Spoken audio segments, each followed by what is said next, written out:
リナ、どうしたの？何があったの？お母さん、着物を見て。結婚式当日、なかなかお色直しから戻ってこない娘は、間に合わせのローブ姿で泣きながらお色直し用の着物を指さしてくる。近寄って見てみると、着物はズタズタに引き裂かれており、泥のようなシミもついている。とてもじゃないが、着られるような状態ではない。どういうこと？どうしてこんなことに？おばあちゃんがやったの。娘がお色直して退場すると、控室に義母が来て、娘が着ているのにもかかわらず、着物を切り裂いたのだという。娘が驚きと恐怖で固まっていると、義母はバッグから泥水のような濁った液体の入ったボトルを取り出し、娘にかけていったらしい。深夜のお父さんがお祝いに行って新調してくれたものなのに、こんな状態じゃお父さんにも深夜にも申し訳なくて着られない。娘は目が真っ赤になるほど泣いている。着物のことも今日の結婚式のことも、娘が嬉しそうに話すのを見ていた私は、義母の行為は到底許せるものではなかった。娘夫婦の晴れ舞台を台無しにしたどころか、娘婿家族にも非礼を働く義母には腹渡が煮えくり返る思いだ。自分のしたことを絶対に後悔させてやると、私は拳を握り決意するのだった。私の名前はさより。夫とは30年前に結婚し、それ以降義両親と同居しながら娘を育てている。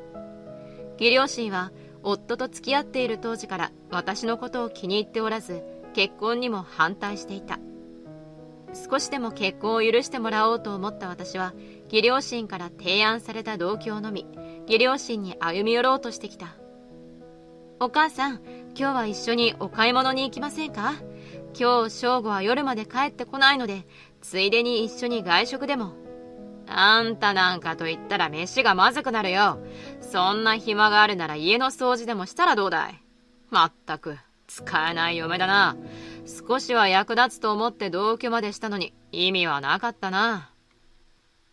こんな風に義両親は私を上から目線で焚きつけてばかり。私はそんな義両親の態度に耐え忍んでいくのだった。そんな中で娘が生まれる。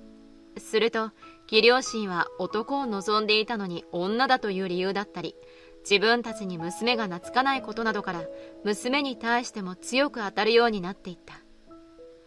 後取りでもないくせに何もしない極つぶしなんていらないんだよ。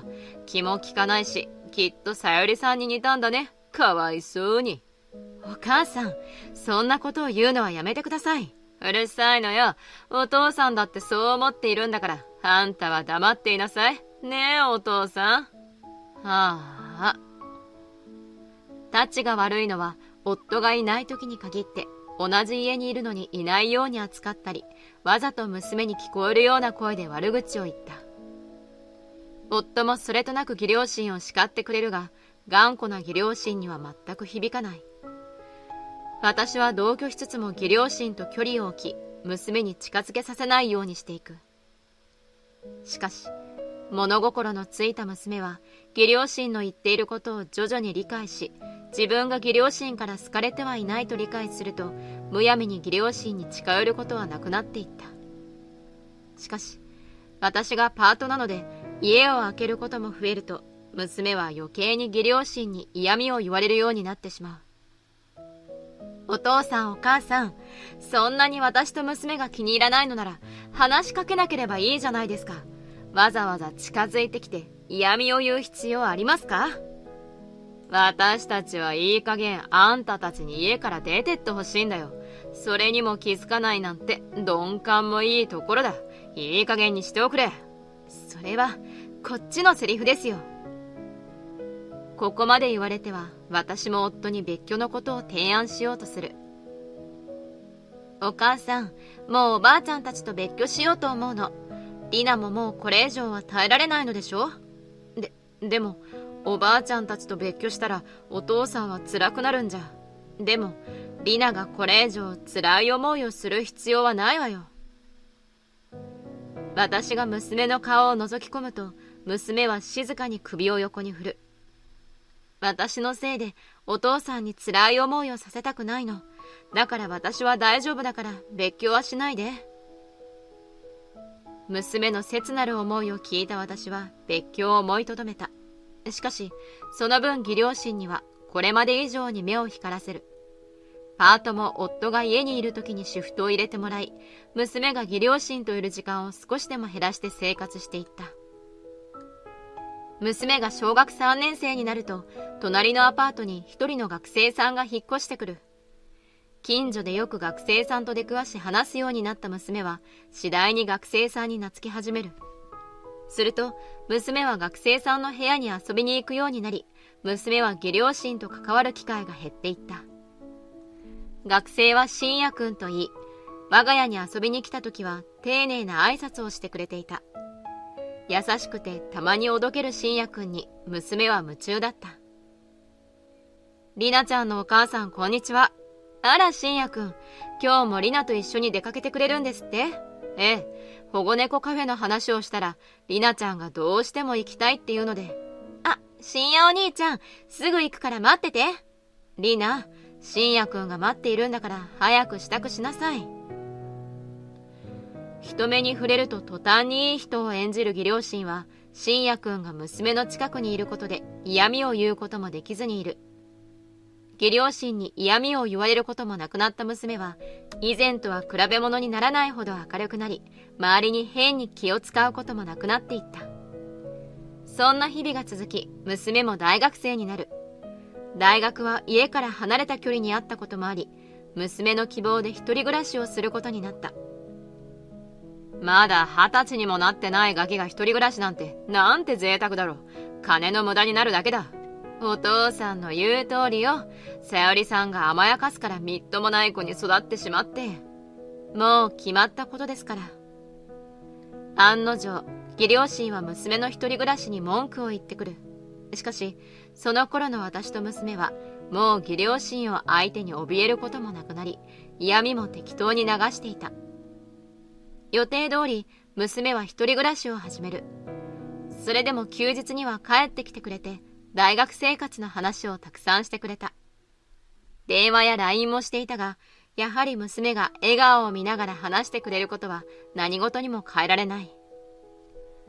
教授がね、試験の成績を褒めてくれたの。だからバイトと両立できるかもしれないなって思って。バイトしたら美味しいご飯に連れて行くからね。成績がいいのはいいことだけど、無理しないでね。健康第一よ。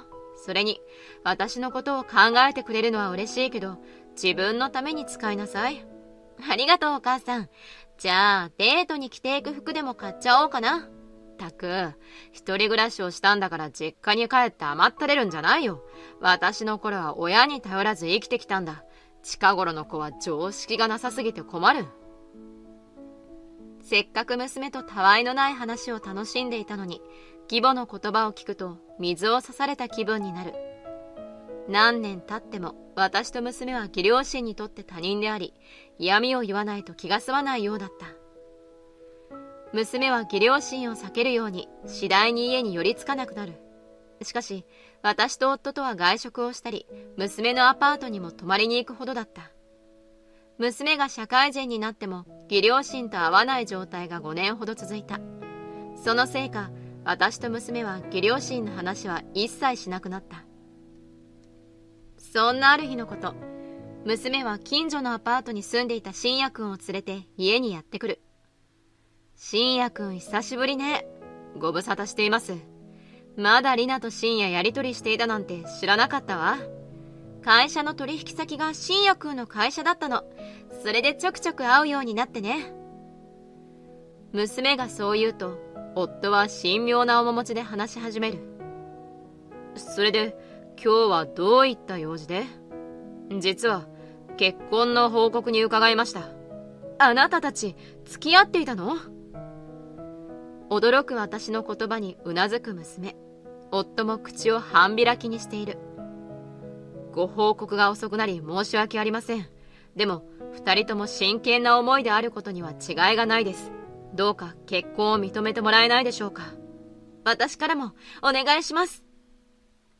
私と夫はお互いに顔を見合わせる。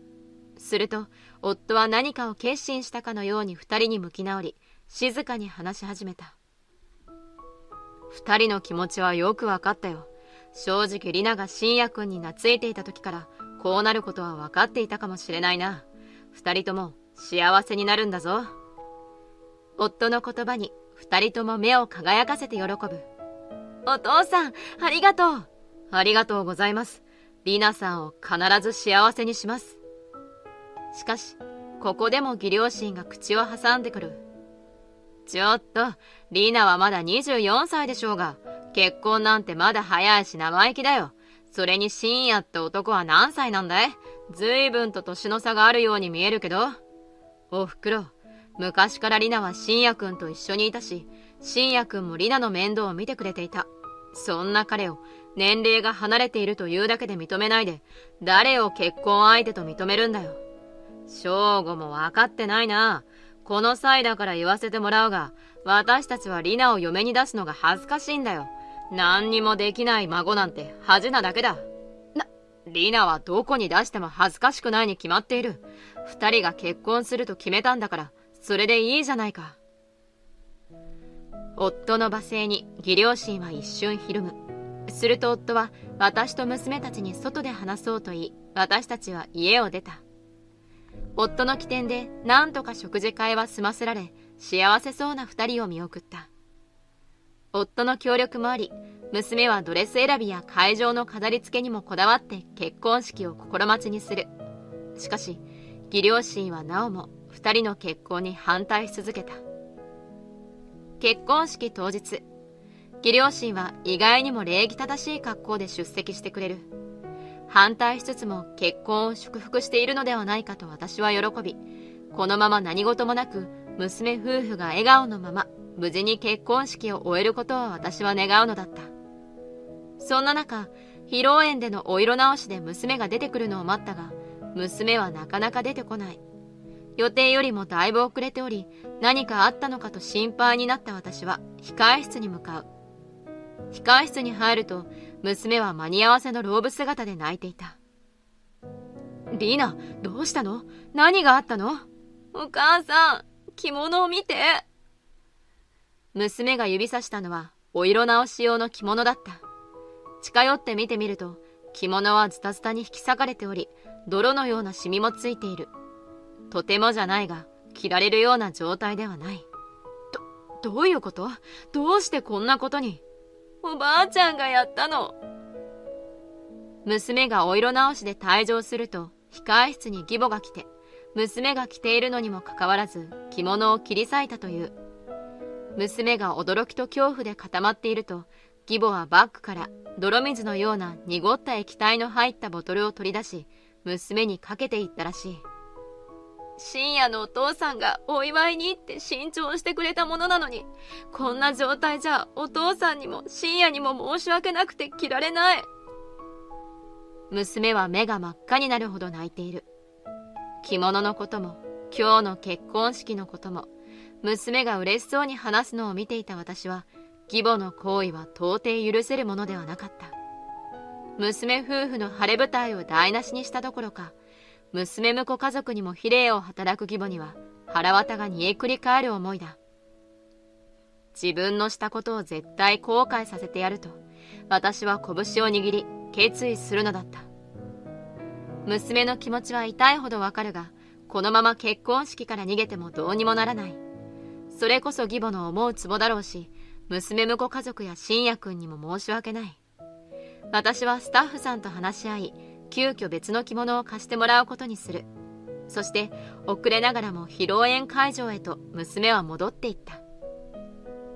私は着物について相手家族に軽く伝え、披露宴終了後に控室に来てもらえないかと頭を下げる。もちろん今回の発端である義母も呼び出した。お父さん、せっかく買っていただいた着物、こんなことになってしまってごめんなさい。結婚式も予定通りに行かなくて。信也くん家族に説明しながら泣き出してしまう娘に代わって、謝罪と詳しい説明をしようとすると、義両親が先に口を出してくる。ごめんなさいね。この子は昔からだらしなくて。だから結婚には反対したんだが、わがままなもんで押し切ってしまってね。本当に迷惑をかけてしまったな。お母さんたちが事の元凶なのに、白々しく謝罪なんてしないでください。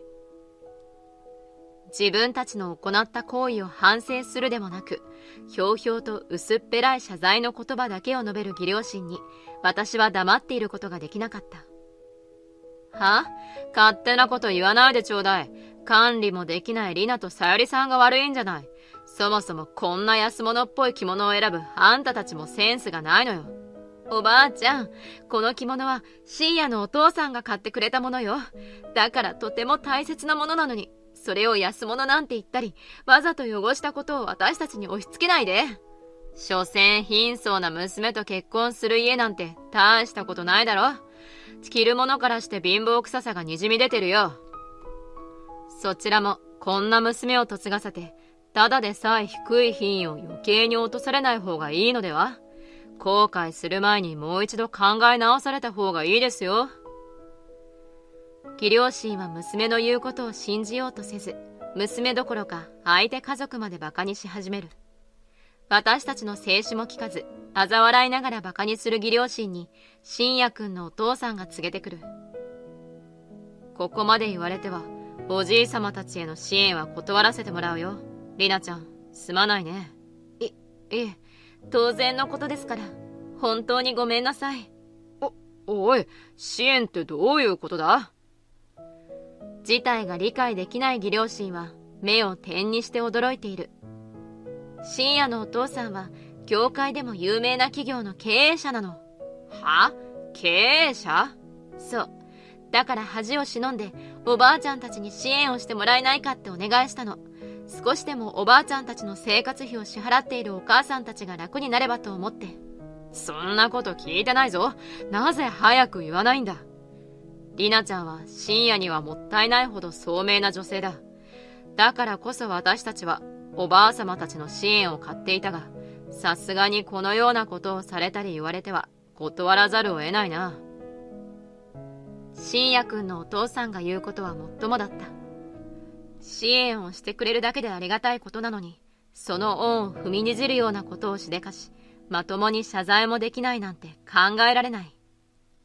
そんなことをするんだったら余計にさゆりさんたちにお金をたかってやろうじゃないの。リナ、それが嫌なら支援をしてもらえるように頭を下げるんだよ。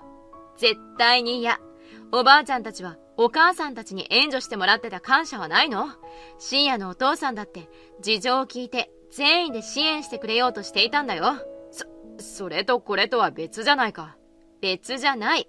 そんな根本的なこともわからないおばあちゃんたちにはもう会いたくない。なんてこと言うんだ。リナの言葉に体を震わす義両親だったが、夫はそんな二人に最終告知を言い渡す。リナの言う通りだ。おふくろ、親父、これからは金銭的な援助は断ち切らせてもらい、同居も解消する。今後、親父たちとは一切関わるつもりはないからそのつもりで。そんな。義両親はわなわなとその場に崩れ落ちる。いくら私たちの負担を減らそうと思ってお願いした支援であっても、最終的には義両親のためになることには変わらなかった。リナは幼い頃から義両親に嫌味を言われても、義両親が困っているなら助けてあげようとしていたのだ。そんなことも汲み取れず、自分勝手なことばかりをする義両親とは、もう付き合いきれない。娘をここまで追い詰めた責任は、ちゃんと取っていただきます。着物の弁償代に式の延長料金など、きちんと額を揃えて返していただきますから。そんなの無理に決まっている。頼むから勘弁してくれ。義両親は崩れ落ちた格好のまますがりついてくるが、私はそれを跳ねのける。私に弾かれた義両親は、今後の支払いのことなどで、式場のスタッフに連れて行かれるのだった。その後私たちは義両親と同居を解消した。義両親は控室の床を汚したこと、式を延長させたこと、着物をズタズタにしたことの賠償を式場と信也くん家族からそれぞれ請求された。返すあてもなかった義両親は年金を担保に借金を背負うが、高齢で職に就くのも難しかった義両親は最低賃金の重労働で働き、なんとか生活と借金の返済を賄っていると聞いている。一方、私たちは新たな場所で新生活を始める。信也くんのご両親は義両親からの賠償で娘のために新しく着物を購入してくれた。私たちはご両親に感謝しつつ結婚式の写真を撮り直した。子供ができたら七五三か成人式に着てもらえたら嬉しいな。そうだな。親子でまたこの着物が着れるといいな。娘と信也くんはそう嬉しそうに将来のことを話す。二人の姿を見ているとなんだか微笑ましくなる。この先もずっと娘たちの生活が幸せであってほしいと私たちは願うのだった。